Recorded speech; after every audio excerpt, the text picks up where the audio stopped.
Good morning. We have a packed agenda today, and so we're going to get started. We're a few minutes late, but I know traffic is bad, and we weren't anticipating and stuff. So I'm Barb. I'm the one that you've been hearing from for the past 3 weeks about. And welcome to Camp Make It. We are thrilled that you're here. I heard from bunches of you this weekend about a lot of different things. Everything from I'm so excited to I'm so nervous and everything in between. So we're glad you're here. This is the most fabulous facility you are going to have the opportunity to see in a long time. And you're going to have a lot of opportunities to do a lot of different things. First thing we want you to do, and I love your badges, I love your name tags. Those of you who didn't wear yours, take a look at the others and see what they did and come tomorrow with your own. And if you didn't get one, just make one and you'll be all set. We're going to go around starting here with Marcus, and all I want you to do is tell us your name and where you're from. That's it for right now. And we'll have an opportunity in a little while to get much better acquainted. So Marcus? Marcus Twyford, Cincinnati Country Day School. Thank you. Amanda O'Mara. I'm from outside of Akron, and I teach at the working Cuyahoga Falls City Schools. Okay. Beth from Sandusky City Schools. Crystal, I'm actually Miss Wells' practically student. Yes, you are, and you're going to be our videographer, aren't you? Very good. Okay, Crystal, thanks for doing that. Yeah. Joanna McNally, Orange City Schools. Betsy Lee, also Orange Schools. Nathan Jenkins, Orange Heights. Carrie Lyon, Beaver Local Schools. Sarah Lyon, Beaver Local Schools. Glenn Bryson, Avon Schools. Darren Furno, Kansas City Schools. Oh, yeah, and we'll skip you for now, okay? Jenny Zacharias, Strong Schools. Okay. Jen Bangle, Vermillion Public Schools. Dolores Whaley, Akron Public Schools.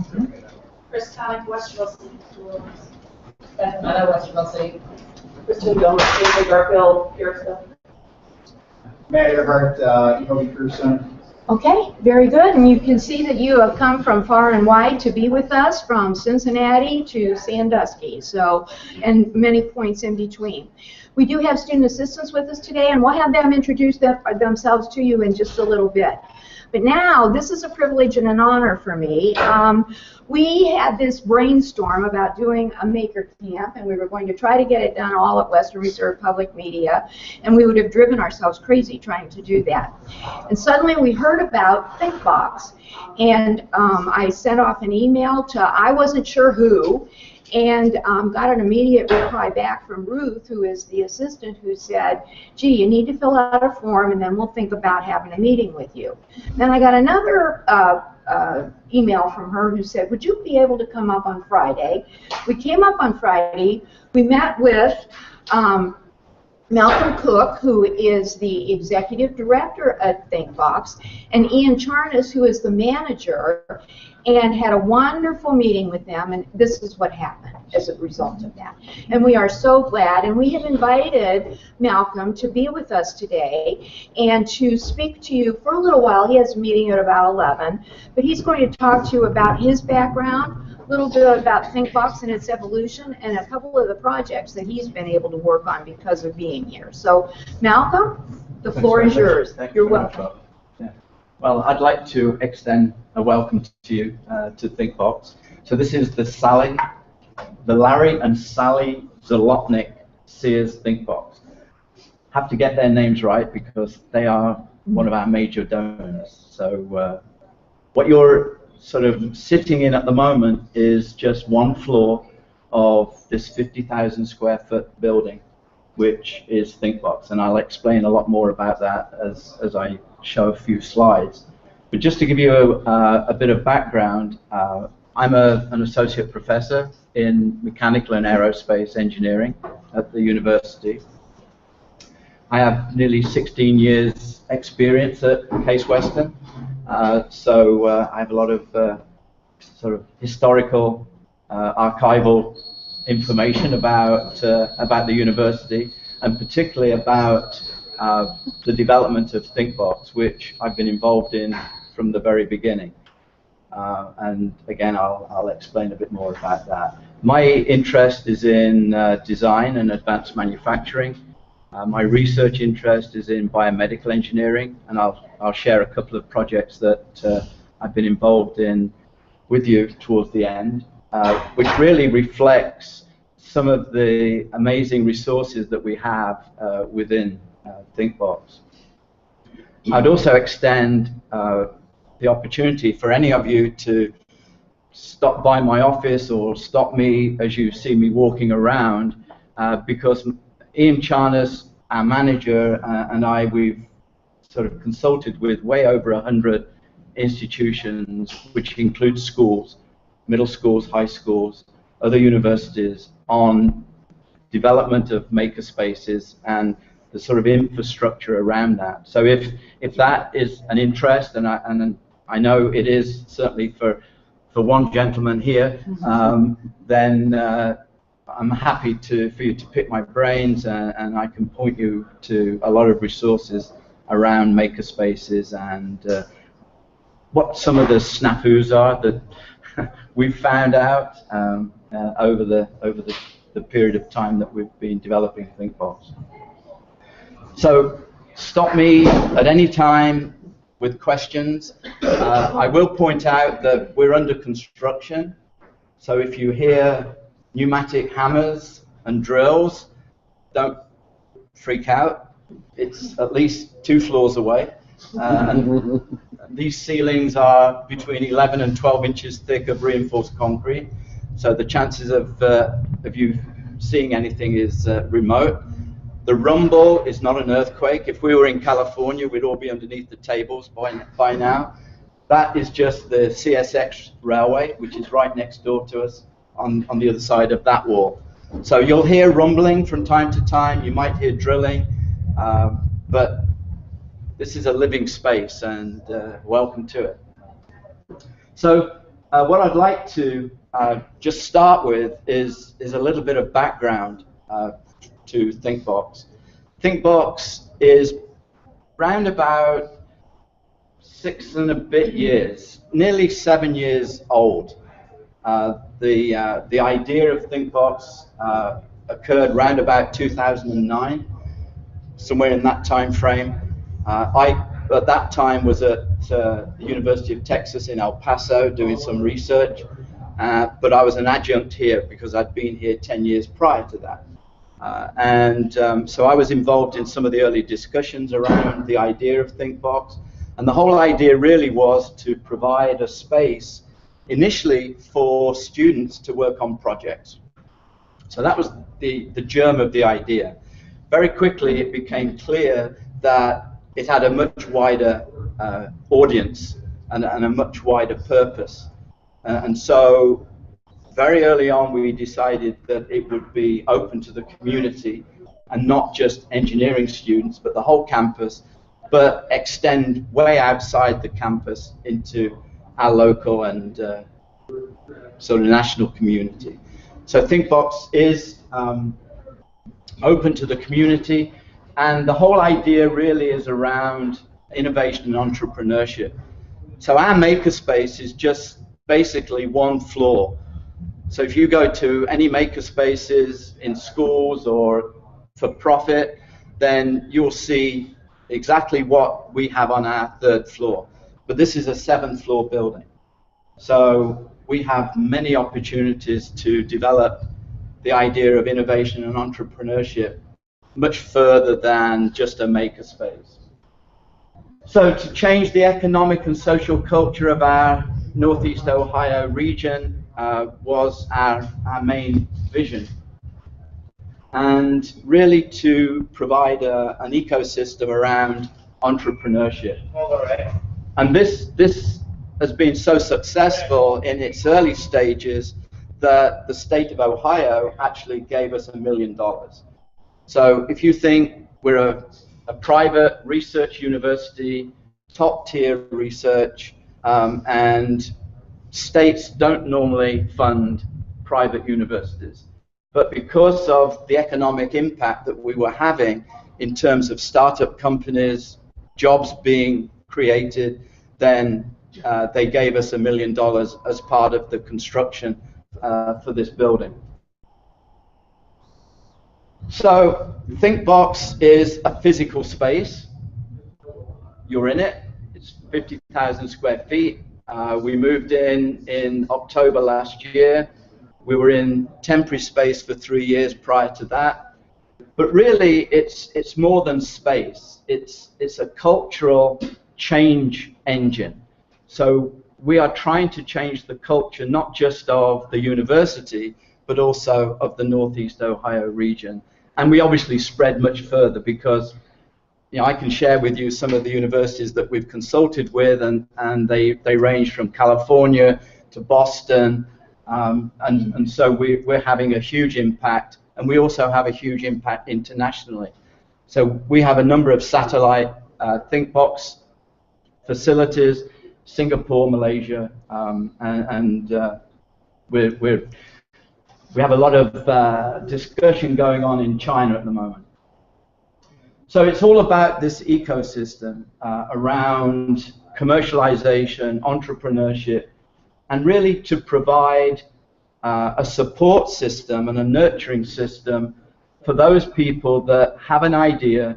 They want to test that idea out to see whether there's a business opportunity, and if there is, provide all the resources around that, and then obviously to support the business as it's created and as it grows. I like to use this as the mantra for ThinkBox. This is my mantra. This is not the official version. You won't find this on our website, but I like it, and I hope we adopt it at some point. But really, ThinkBox is all about freedom. It's the freedom to ideate. So we want to provide the resources to support people thinking about ideas.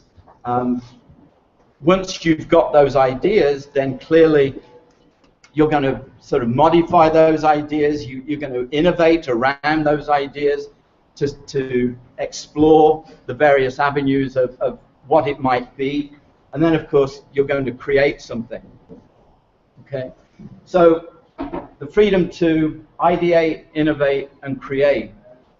And you can apply that mantra at any stage in the process. So regardless of where you are in that sort of ideation, innovation, creation stage, you can still apply this. And I think that's a really powerful sort of mantra to have in your back pocket. So we'll see how it goes. Many of us probably have heard of Carl Sagan, probably read a lot of his publications, but I think this again speaks to ThinkBox very well. So Carl Sagan said, "Imagination will often carry us to worlds that never were, but without it, we go nowhere." So think of your schools, think of your students. If they're not using their imagination, if they're not creative, if they're not innovating, then the whole thing is stagnant. They're going nowhere. And if that's what we're producing, then we should be ashamed of ourselves. And this is certainly true here. So we foster, we nurture imagination, creativity, innovation. And that is so, so powerful. This building is called the Ritchie Mixon Building. J.B. Ritchie and Mal Mixon are the founders of Invacare, which you've probably heard of, a huge medical device, medical equipment company. J.B. Ritchie unfortunately passed away last November. So J.B. and Mal Mixon were donors for this building, which is why it has their name. But J.B. came out with this phrase, which again I think is very, very powerful. So Carl Sagan is on about imagination. J.B. is on about trying things. You can't be afraid to try new things and to try using new technologies, because they just might hit and you're going to have a widely successful product. So unless you grasp those opportunities, unless you sort of work on them, develop them, then again, you're not going anywhere. You'll have missed that opportunity. JB is renowned for producing or designing the first full-body CT scan, amongst other things. So we opened October the 1st in this building. The steps that you see there are what you're sitting on. So they're famous steps. That's where the ribbon was cut. So October the 1st, students started to use it towards the end of October, beginning of November. Like you, our semester finishes the beginning of December. So not much student activity in that sort of month and a bit, maybe. So we've just finished our first full academic semester. This is the banner on our website. So if you go to thinkbox.case.edu, this is what you'll see. And this is not just sort of eye candy. This actually has a huge meaning to us. And I hope it has a huge meaning to everyone that goes to our website. If you go from left to right, then it's a natural progression, a natural process of having an idea, developing that idea, and as you get towards the right-hand end of the corkboard, you're thinking about a startup company, marketing a product, selling a product, and creating value. Not just value for yourselves, but value for the community. And what I'd say, I can't use my pointer on this screen because it just bounces off. So I'm just going to point to the screen. I hate doing this, but if you drew a line down here, that's where most maker spaces finish. So from the left-hand end to the right-hand edge of prototype, that's basically a maker space. But really, if that's the end point, then again, we're doing our users a disservice because we've given them the tools and the opportunity to develop something, and then we're saying, well, you're on your own. What we need to do is we need to provide this latter stage.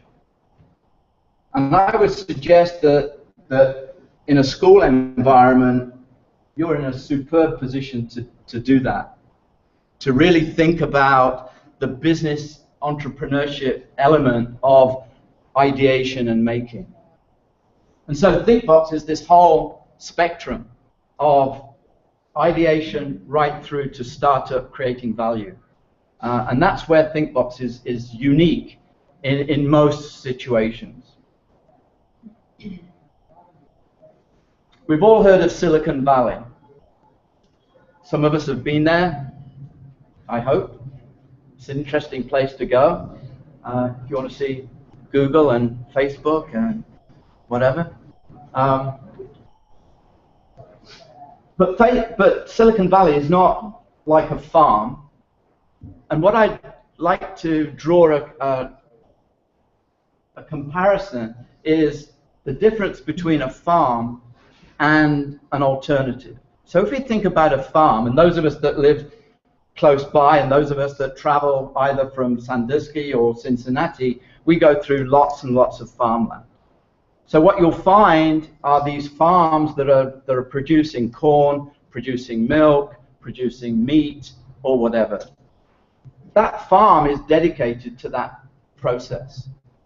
If there's any disturbance in that process, then that disturbance is eradicated immediately. So if you've got a cornfield and you go out and you see pests or you see weeds, you spray it. If you go to your apple orchard and you see mites and bugs, you spray it. What you want to do is you want to sort of really focus on what that farm is to produce. And it does it very well. I mean, don't get me wrong. So you see a disturbance, you get rid of it. What I'd like you to think about, and I think, again, think about your own situation in your own classrooms, your own schools, and think about what you're actually producing. What's the end product? This is a rainforest. So if you contrast a farm to a rainforest, you will see a huge difference. So now, if there's a disturbance in the rainforest, if there's chaos in the rainforest, it's just allowed to evolve. It's not tended. We don't try and identify the weeds. It's full of weeds. It's full of different fauna and flora. And in fact, I would guarantee that if you go to Google and you Google discoveries in rainforests, probably there were discoveries last week or the week before. You still discover things in rainforests. Most of our medicines originate from discoveries in rainforests. So the thing about a rainforest is then that this disturbance might produce something that becomes the most valuable thing in that environment. Whereas if we were following a farm model, we would have destroyed it and we would never have known what that value was, what that might have sort of grown into. And I'd like to suggest that ThinkBox is our rainforest. If there are disturbances, if people are thinking strange, weird things, we don't say, hey, you can't do that. That's not going to take you anywhere. Think of Carl Sagan with the imagination. Think of J.B. Ritchie with trying new things. You know, for us, disturbance, chaos, new things, that's our food. That's what we want to generate. If you're interested in sort of following this up, there's a book called The Rainforest by Huang and Horowitz. And basically, the rainforest is the Silicon Valley model. So don't control specific processes. Set the environment and allow it to develop. And that's what ThinkBox is all about. And that's what makerspaces ought to be about. You know, just allow it to evolve. So creativity is thinking up new things, but innovation is creating new things that someone will buy. So when we're talking about innovation, it's quite different to invention. We can invent the craziest things that nobody will ever buy or be interested in. Innovation is creating things that people see value in and will buy. And that's what makerspaces and ThinkBox in particular is all about. If you think about the innovation loop, then ideas, infrastructure, talent are three elements that I would suggest is within this innovation loop. So you in your schools have absolutely no problem with talent. Your students, as students, are exceedingly talented, always got great ideas. We need to be able to provide the infrastructure to allow those ideas to develop. So in terms of infrastructure, then we're talking about place. Obviously, you need a physical space. You need an environment, and that environment is more than space. And you need a mindset, which clearly is not space, other than space between your ears. So you have to develop that mindset where students are not scared to try new things. In terms of our ecosystem, then on the left-hand side are some of the elements of ThinkBox. We obviously have the physical space, LaunchNet, the IP Venture Clinic. These names won't necessarily mean anything to you, but basically, if you're developing an idea, and you want to actually take it to market, then you've got to think about protecting the intellectual property. You've got to think about how do you set up a company? How do you get funding? And really, everything underneath Sears ThinkBox label is all about that infrastructure. We link very closely to the Northeast Ohio entrepreneurship ecosystem, Jumpstart, Launch House, and so on. These are accelerators and incubators. So 7 floors, 50,000 square feet. I'll just undo all the floors. 7 floors. Every floor has a focus. So right from the community floor right through to the incubator is a natural progression.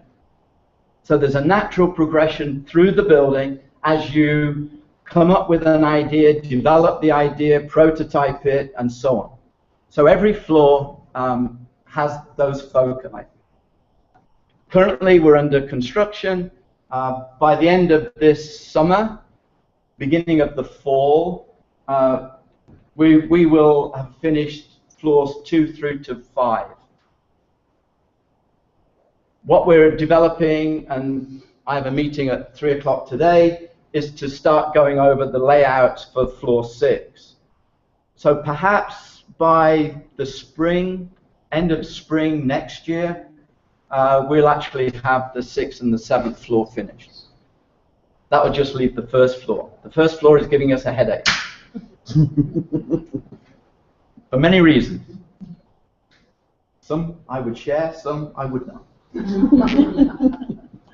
The floor that you're going to use mostly is the 3rd floor, and that's where all our digital prototyping stuff, I can just click this because you'll see it. So we're one of the largest university innovation entrepreneurship centers. Open access, so we're freely open, so anybody can walk through our door on the 3rd floor, sign in and talk to our superb student workers, which we've got 4 here, and they will help. Local companies come and use the space. American Greetings were doing a big brainstorming session about 2 weeks ago. So I came into my office at about 8 o'clock, and they're already got all the whiteboards down there. And so this is freely available to anyone. Interdisciplinary, collaborative. And what I would say about interdisciplinary is the fact that because we're open to the community, then we get these serendipitous collisions. Erica is a graduate of the CIA. Did you graduate yet? No. Sorry. It just seems like you've been around a long time. So Erica is a student from the Cleveland Institute of Art. So 15% of our users come from the Institute of Art. We employ Institute of Art students as our students, some of our student workers, and those accidental collisions are exceedingly valuable. And we've seen it time and time again. And some of them sort of turn out into be amazing sort of startup companies. So collaboration, interdisciplinary is really important. We're just crunching the data from the last academic year, so I can't share that with you at the moment. It's still being worked on. But this was our previous year's data. So that corresponds to between 3,500 and 4,000 users a month through our doors, and this was in temporary space. We know now that we have way over 5,000 visits in this space every month. But the take-home message from this pie chart really is that only 40% are engineering students. So when people first come in, they think, oh yeah, it's engineering. It's all about anything making must be engineering. But that's not true. 60% of our users are not engineers, which is really important. Our community users are K through 12, some companies, other university students, So we're very proud of the cross-section of users. This is just a quick sort of snapshot of this space. We have over 5,000 visits a month now. Total number of visits since we opened in 2012 in our temporary space is over 140,000. We give huge amounts of tours. All our prospective students and families are toured ThinkBox. And the last statistic is really important to our administration because 39% of students who knew about ThinkBox said that it was ThinkBox that tipped the scale for them to accept the offer that Case Western gave them to actually come here. And that's huge. We provide support for students. We have a student project fund, and this year it's just over $80,000. So students can apply to us with their project ideas and a budget, and we $1,000 as a project fund for them.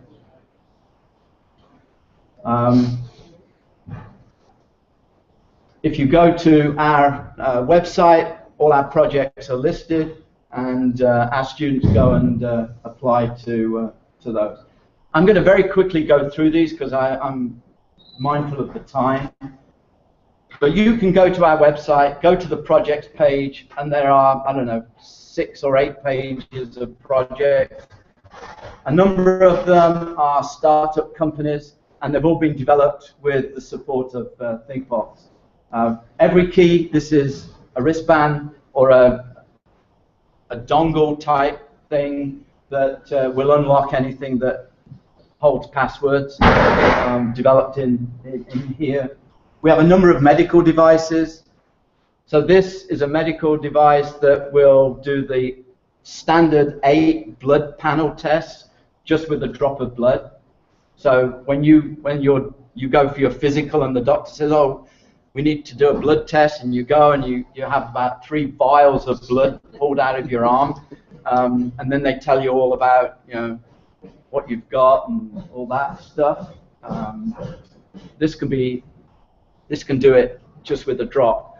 So drop of blood, pop it into the machine, and you get the 8 result. This already is in use in most of the sports conferences. This is for training athletes to breathe more efficiently, to get more oxygen into their lungs. Awesome device. I don't know whether you know, but I didn't.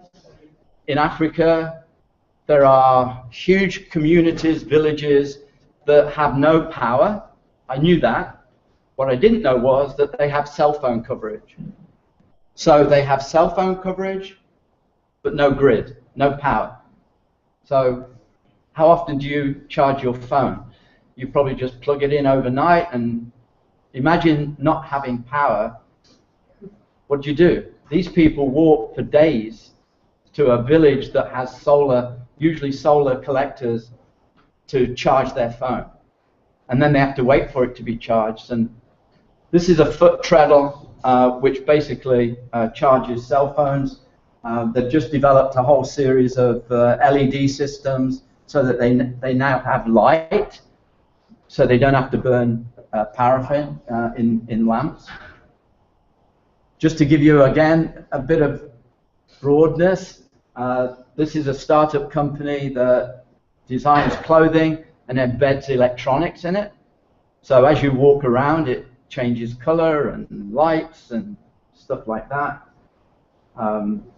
Another medical device, you can't quite see it, but on the back of this iPhone is an adapter that was designed here so that they can take photographs of patients' eyes. So these are some of our startup students, startup groups. They've raised over $3.5 million in follow-on funding. This In January, Consumer Electronics Show. If anybody wants to go and see plenty of eye candy and have a bit of gambling at the same time, then January in Las Vegas. So this is a huge deal. January was the third time that we'd been there, and we're by far the greatest university in bringing students to that show. I talked about that. What I will do is just to finish is I'll give you my experience of ThinkBox, because you know, I'm a tinkerer, I'm a maker, I'm a researcher, so I'm really interested in what this offers. So if you go for an MRI or a CT, then your surgeon, your radiologist, will be able to see 3D images of your body or whatever's being scanned. So basically, it's just taking slices and then putting them together, which is fairly standard. So, but once you get these scans and you can create the 3D model, then I've got 3D printers upstairs that I can actually print it. So you're not just looking at it on a screen, on a 2D screen, and flicking it around. So if the surgeon is really interested to communicate with you to say, this is what's wrong, this is what we're going to do, then maybe it's a good idea to actually see it. Okay? So I'll pass this around. This is a 12-year-old female, had a serious car accident as a very young child, crushed her foot, and now the surgeons are looking at reconstructing her foot, basically. So I got the CT data, I extracted the bone, I 3D printed it, and gave it to the surgeons. So the orthopedic surgeons have models that they can then plan their surgical techniques and decide on whatever fixation they need. So if you look at this is her big toe. So she was trapped under the car and it squashed her foot.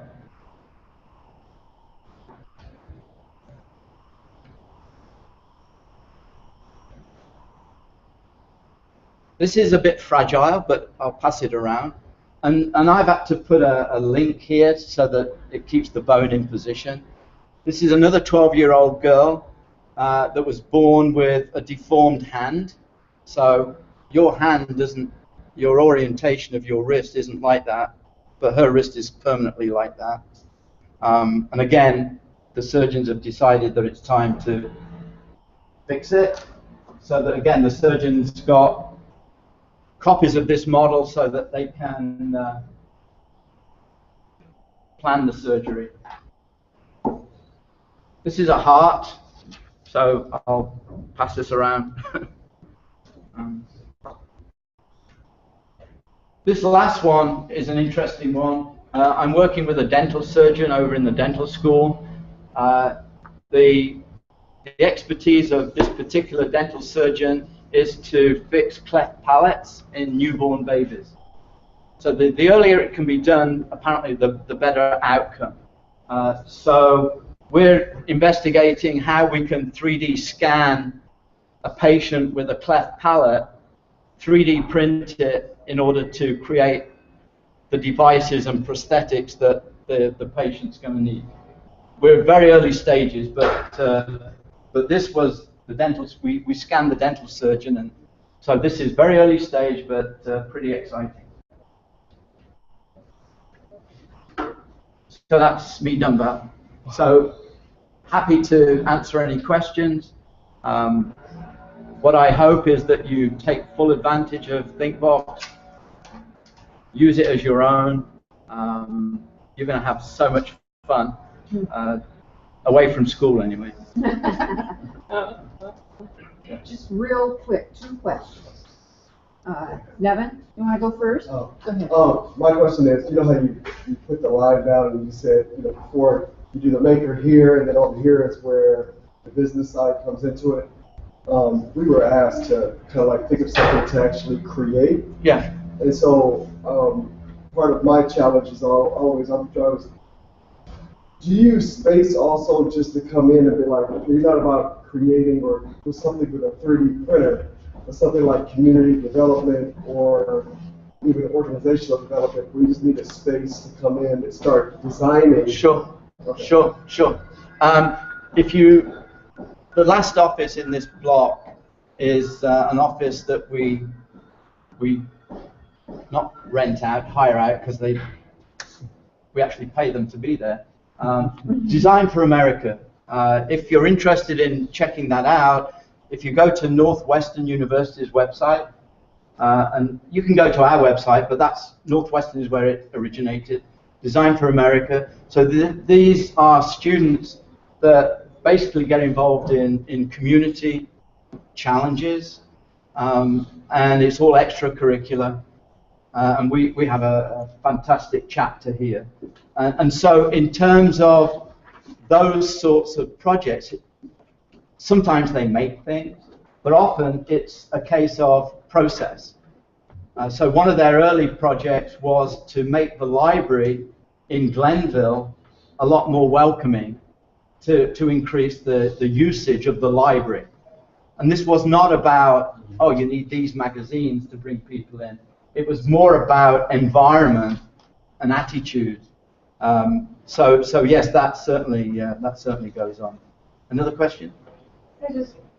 I happen to be a school librarian Yeah. in high school, and I'm very passionate about the makerspace Sure. concept, and I think we have this debate in our school district about like purposeful design and having everything be project-based, and it has to have a purpose versus an open concept to allow Right. students to be able to ideate and innovate and create, Right. not necessarily always have it be purposeful. Sure. And so just as somebody at the university level, and you're saying, high schoolers, K-12 is in a perfect place to help with some of this, how do you actually see, high schools helping evolve into this at the university level? Right.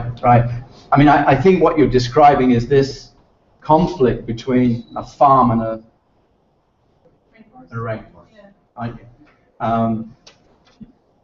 I've never taught in schools. I've always taught in universities. So I can't really appreciate the rigor and constraints that Common Core curriculum and testing has. Let me just get rid of this. Telling me that I need to be somewhere soon. Well, that's my life. So I appreciate the problem that you're in. I think having maker spaces in libraries is a plus. I think you've already lowered a lot of barriers because libraries are seen as general purpose and everybody uses them. So it's not a department or a particular part of the school that owns it. So I think that's a benefit. What I see, and what I see even here on university campuses, is a lot of the creativity and innovation is done extracurricular. So these are projects that generally are outside of the normal curriculum. So if students are given projects within their course, there is less flexibility probably, not all the time, but probably, in where the boundaries are. If a student comes into our space with their own idea, there are no boundaries. So I think you have to sort of walk that line between having your students in outside of the normal class periods, and then trying to educate the faculty at the school to release some of those constraints. And that's scary for a lot of people. To not have boundaries makes people feel very, very uncomfortable because they've lost control. And it's a mindset thing. So, but the more that schools can provide those resources, the better it is for us, because they're coming to us already with that mindset that they're not scared to try things, and they're already familiar with some of the equipment. I mean, ours might be bigger and more expensive, but a 3D printer is a 3D printer is a 3D printer. Yeah. Okay. Okay, Yeah. Malcolm, thank you so Yeah. much. Oh, you're That was a wonderful